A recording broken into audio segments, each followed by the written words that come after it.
Hello, welcome to Movie Moments. Today, I'll be narrating a Nollywood movie titled Superstar, released in 2021. You ready?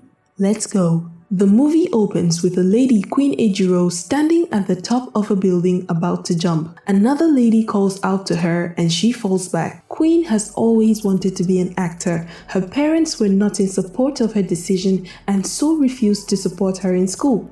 She managed to pull through university, but getting a role seemed harder than ever. She met a girl, Cynthia, at one of the auditions and they became good friends. She also met a guy, Deyemi, and three of them became inseparable. Queen took up a job at a salon where she made a friend in one of the customers. The lady encouraged her to keep trying. Oh well, looks like she's dating now. Her friends were quite supportive of her. She landed a few Wakapa's roles and she was grateful. Well, mostly. At a location, an opportunity opens as one of the actors doesn't show up, thereby giving an extra a chance for an actual role in a movie. Queen takes her chances and the assistant director selects her for the role. She gets jitters at first, but with excellent coaching, she delivers an awesome performance which gets a clapping ovation from the crew. The man tells her she's a star and hands her a flyer to try out for a contest. A staff comes to call her saying the boss wants to see her. The man is Frank, the producer. He tries to take advantage of her, but she attacks him and runs away. She visits Deyemi to find some comfort, but is shocked to see him with Cynthia. They tell her they are in love and she's devastated. She decides to go for a contest the assistant director told her of. Among the judges is the lady friend she met at the salon. Turns out she's a talent manager and actor. Mr. Frank is also there. And Babs Akindele, the biggest talent agent in Africa. He's not impressed in her at first, but after a heartfelt speech she delivers, they definitely thought she deserved to win. And just like a dream, Queen becomes a star. She gets endorsements, a car, a house. Luck has finally shone on her. At an interview, a lady named Tolani tries to tarnish her image by calling her gay after watching a video she almost kissed Cynthia. Babs flares up and asks Tenny, her PR, to find a man to pose as her boyfriend. Queen is angry and storms out. She pays a visit to Cynthia, asking why she posted the video, knowing it was an acting exercise. Deyemi says it's time for her to make amends. They blackmail her with the video they took of her years ago. Deyemi was teaching her to drive one night and she ran over a man. She was so scared she ran away. Their demands are that they become her management team, taking 30% of her earnings. Her agent Babs does not like the idea, but since she needs a man to pose as her boyfriend, he allows Deyemi to be both manager and pretend boyfriend. They start attending events to make their union believable, but Queen is having a hard time keeping up with the farce. Deyemi is completely out of control and even Cynthia can't stand him anymore. The media is feeding off his philandering ways, which rubs off negatively on Queen's career. Babs is not happy about this, but Deyemi doesn't seem to care.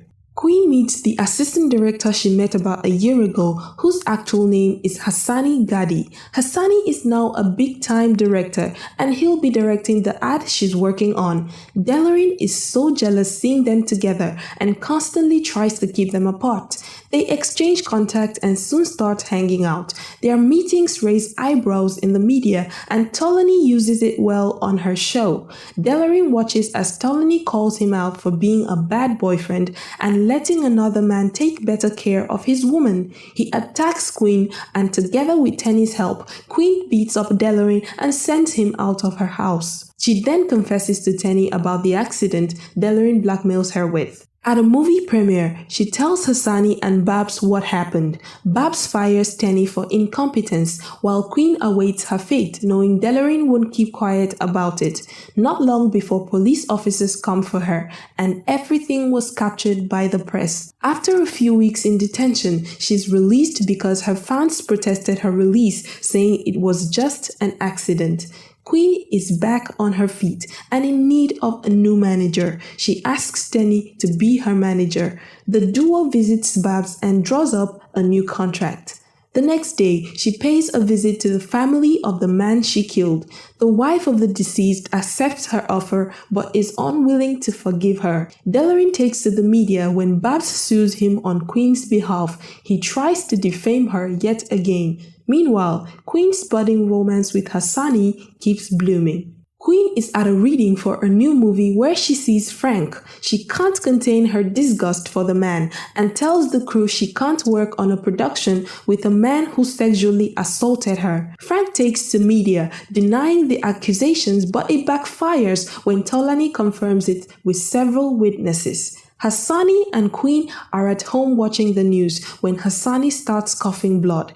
At the hospital, she discovers Hassani has cancer and has just 1 month to live. He tells her to go ahead and live her life, instructing the doctors not to let her visit him again. She is devastated, can't concentrate, and almost kills herself. She'd rather be by his side through it all. He proposes to her and she accepts to be his wife, even if for a few days. Days after their wedding, Hassani dies. Queen wins Best Actress and delivers a heartfelt speech. She becomes a director, proud mother of twins. She's taken Tenny on as a business partner and seems to have made peace with Cynthia. The end. Let us know in the comment section what you think of this movie. Please like and subscribe to support the work here. Tune in for more movie moments.